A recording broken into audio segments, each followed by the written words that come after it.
Those words from my daughter-in-law Valerie sliced through the air that evening like a sharpened knife. I had been standing by the table, serving the dessert I'd spent all afternoon making, when her voice cut me down to size in front of the very people I loved most. A silence fell over the dining room, heavy and suffocating. My heart pounded so hard I thought it might break through my chest. My hands trembled as I gripped the serving spoon, desperately trying to hold myself together. Without thinking, I pushed my chair back and forced out the only words that came to me in that moment of pure humiliation. "Then she can start paying your rent." The air shifted instantly. My son Robert went completely pale. His fork clattered against the plate and his eyes widened in disbelief. "Rent? What rent?" His voice was sharp, full of alarm and shock. In that instant, I knew the fragile foundation I had built to hold my family together was about to collapse. And I wasn't wrong. That night became the turning point of my life, the moment I realized that unconditional love, when taken for granted, could become a person's greatest weakness. My name is Shirley. I am 70 years old. For 6 long months, I had been secretly paying the $800 rent for the apartment where Robert and Valerie lived. I told myself I was only doing what any mother would do, helping her only child through a difficult time. I convinced myself it was temporary, just a little support until Robert found his footing again.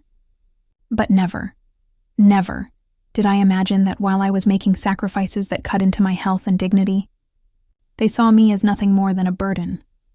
It all began half a year earlier, when Robert came to my house with tears streaming down his face. He told me he had lost his job, that he and Valerie were months behind on rent, and they didn't know what to do. "Mom, it'll only be for a few months until I find something," he said, his voice broken and desperate. And like any mother whose love blinds her, I didn't hesitate. I dipped into the savings I had scraped together over decades of work as a seamstress. Every penny in that account had been earned with sore fingers and sleepless nights, sewing dresses for sweet 16s, altering suits for grooms, embroidering tablecloths for weddings I would never be invited to. That money was meant for my medical care, for the possibility of enjoying some peace in my old age. But in an instant I gave it to my son. "It'll be our secret, Mom," Robert had said. "I don't want Valerie to feel bad about depending on you." I believed him. I thought he was protecting her pride. In reality, he was protecting his own. For 6 months, I skipped medication for my arthritis, wore the same worn-out shoes, and ate the cheapest food I could find. Meanwhile, Robert and Valerie dined out, bought new clothes, and even planned vacations. My sacrifices kept them comfortable, while I lived in quiet pain. That night's dinner was supposed to be special. I made Robert's favorite meal: chicken with mushroom sauce, rice with vegetables, and vanilla pudding. It was the dessert he used to beg for as a boy, telling me I was the best cook in the world. I even set the table with my mother's crystal glasses, the ones I only brought out on rare occasions. Everything was done with love. When Valerie arrived, she wore a bright red dress and shoes that looked more expensive than my entire grocery budget for a month.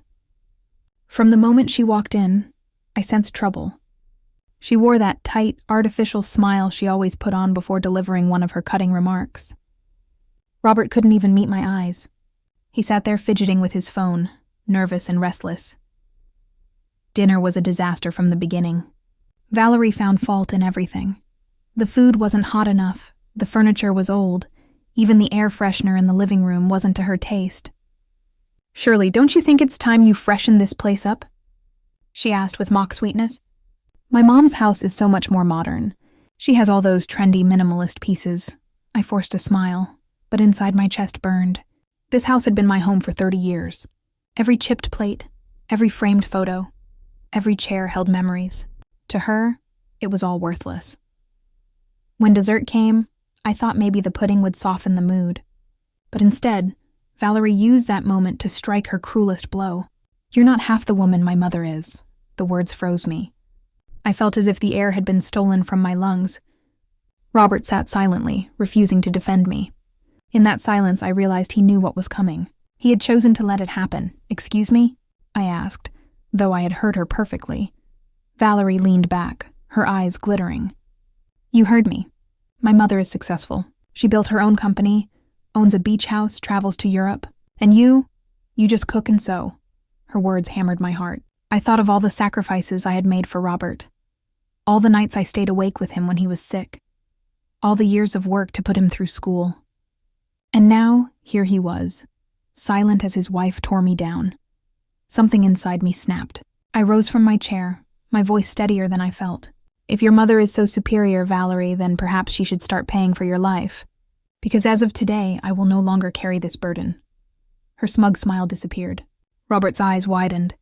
The truth I had kept hidden for 6 long months spilled out, and with it, every illusion shattered. The argument exploded.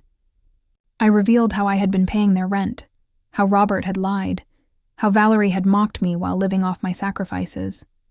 Secrets unraveled one after another. Robert losing his job again, Valerie's reckless spending, the lies they both told each other.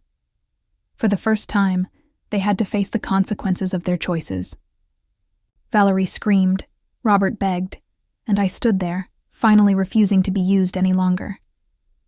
When Robert pleaded for another chance, I looked at him with tired eyes. "How many last chances have I given you?" He had no answer. I gave him 30 days to find a solution. After that, I was done.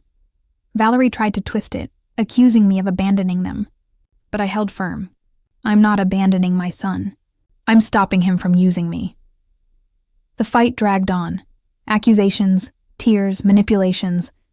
But something inside me had shifted. For the first time in decades, I felt a new strength. I wasn't just Robert's mother. I wasn't just someone's caretaker. I was Shirley, a woman with dignity, with worth, with a life still ahead of her. And then came Michael. His voice on the phone was calm, warm, and steady. "Hello, beautiful," he said, and my heart softened. I introduced him to Robert that night, and for the first time, Robert seemed to see me as more than just his mother. He listened as Michael explained that parents are human beings too, with dreams, needs, and the right to happiness. Later, Robert confessed that all those years I had rescued him, I thought I was helping. But really I had stopped him from growing up. Sleeping in his car after losing his job, he said, was the first time he truly felt the weight of responsibility. He admitted it was his turn now, to change, to grow, to stand on his own. The honesty in his words freed me. For decades, I carried guilt for even thinking about putting myself first. But now I realized that by giving too much, I had held him back. When I finally decided to leave, Robert came to see me off at the airport. He brought flowers and a letter. He hugged me tighter than he had in years and whispered, "I love you, Mom. Be happy. You deserve it." On the flight, I opened his letter. His words made my tears flow freely. He thanked me for everything, for the sacrifices, for the care, for the love. But then came the line that changed everything. Being a mother doesn't mean erasing yourself. It means loving enough to let go. Thank you for finally letting me grow up. Fly high, Mom, literally and figuratively. By the time I landed in Seattle, I knew my life had already changed. Michael was waiting for me with yellow roses and a smile that promised new beginnings. And for the first time in decades, I felt something I thought I had lost forever. Hope.